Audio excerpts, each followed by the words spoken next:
Let us approach a case of swelling in the lower midline of neck.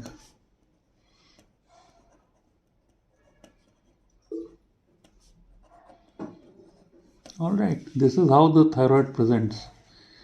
This is the jaw. Here you have the hyoid. Here you have the thyroid cartilage.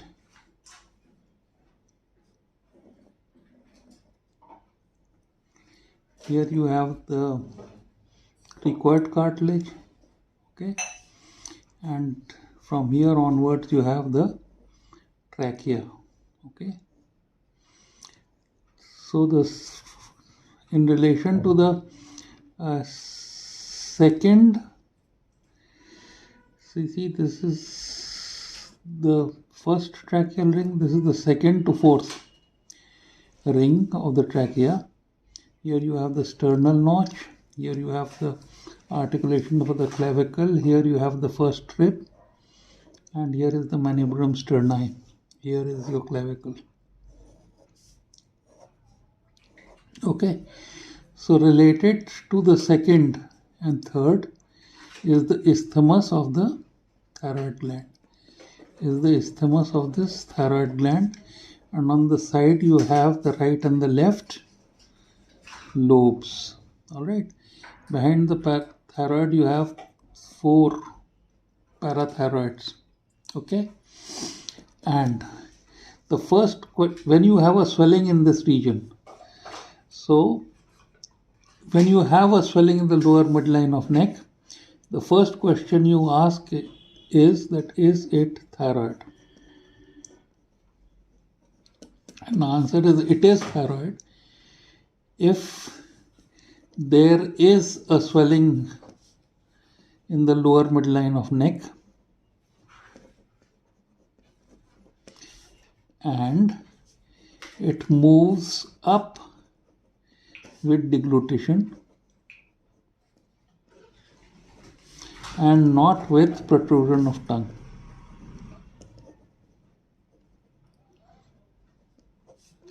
So which swelling would move up with protrusion of tongue? Here is the pyramidal lobe of the thyroid, and it is connected to the tongue by a duct which is called as the thyroglossal duct. So if there is a cyst, a thyroglossal cyst, this thyroglossal cyst would move up with protrusion of tongue. Okay. So thyroid would move up with deglutition and not with protrusion of tongue. Differential diagnosis being thyroglossal cyst. Okay. Now this is the first question. The second question is, what is the state of thyroid function?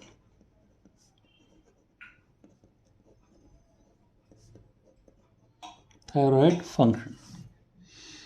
A, it can be hyperthyroid.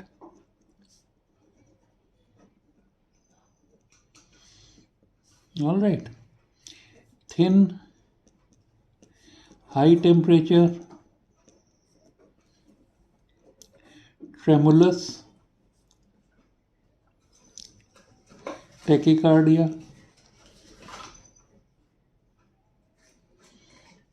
All right. And thin means loss of weight despite voracious appetite.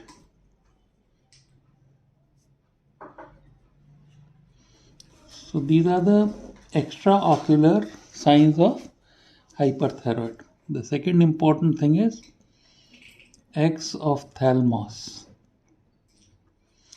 And in this you have lid retraction. That means you can see the whole of the cornea. Normally the upper part of cornea is not. Then when you try to make him see down, you have lid lag. Then you make him see up and there will be no furrows in the forehead. Okay. Absence of furrows in the forehead on looking up. And the fourth thing is that the convergence would be decreased. This is Mebius. This is Geoffroy's. And these two are lid lag and lid retraction. So these are the features of hyperthyroid. Now let us look at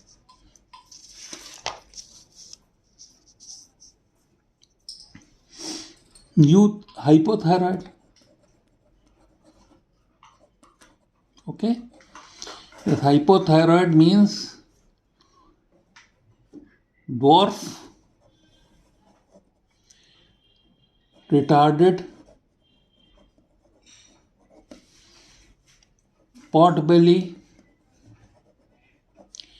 visceroptosis,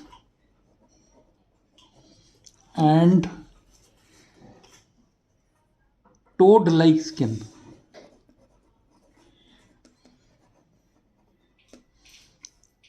And this visceroptosis means large tongue also.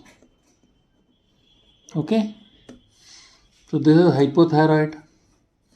And let us say if it is neither, then you have euthyroid. Second question answered. Is this thyroid? Second question, what is the state of thyroid function? The third thing you do is you palpate the swelling. And when you want to palpate it, you stand behind, you flex the neck to relax the fascia, deep investing layer of the fascia of the neck, and you palpate from the right and the left hand the thyroid swelling. So it may be smooth, it may be single nodule with rest of thyroid not enlarged,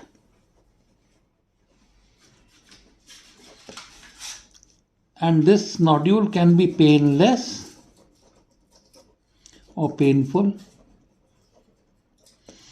If it is painless, it is probably adenoma.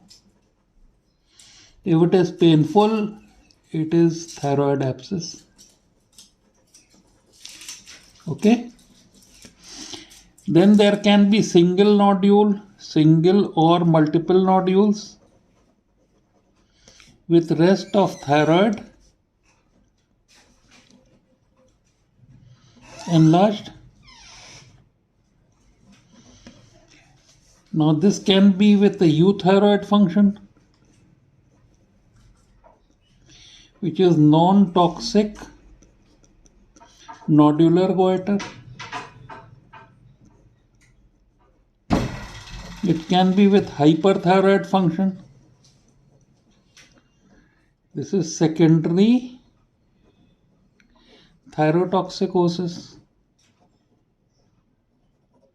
It can be with hypothyroid function. This is Hashimoto's disease.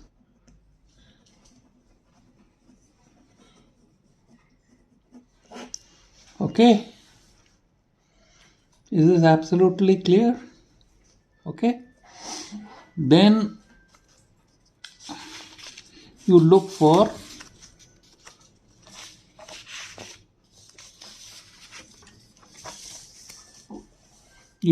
pressure effects, and these pressure effects are dyspnea, dysphonia, and dysphagia. All right, this dyspnea is because if you take the X-ray, you will find that the thyroid swelling is pressing the trachea like this. So this is called as scabbard trachea. Okay. Dysphonia means recurrent laryngeal nerve. You make him say ah, you make him say e, and recurrent laryngeal nerve, which is lying in the tracheoesophageal groove, is involved. And you should specially look for in thyroidectomy. You should not resect that part of thyroid which lies in the tracheoesophageal groove. and then there can be dysphagia. You look for pressure effects, that's the third thing. Finally, you look for distal effects or metastasis. Now, a lymph node is papillary carcinoma. A blood-borne is follicular. And pressure effects means anaplastic carcinoma. Alright, so this completes your examination of a thyroid case. Now you move on to diagnosis. Examination is complete. Now you move on to diagnosis. Smooth, symmetrical enlargement of thyroid. Euthyroid is physiological goiter.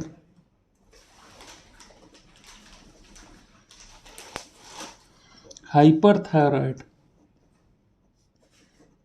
is Graves' disease. Hypothyroid is Riedel's thyroiditis. Alright, then you have nodule, single, rest, not enlarged,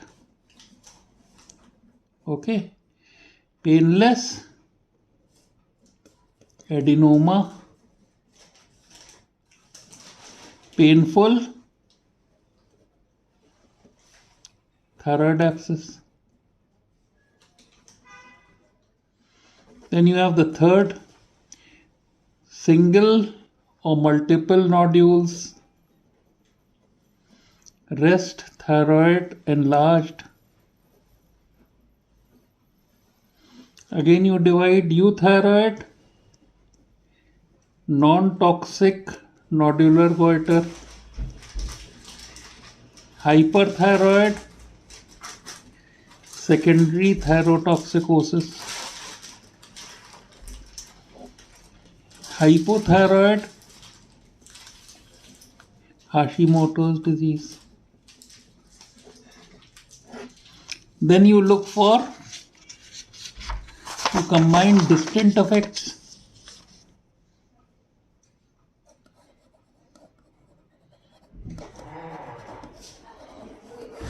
Lymph node, papillary carcinoma, blood-borne in skull, follicular carcinoma, pressure effects, anaplastic carcinoma.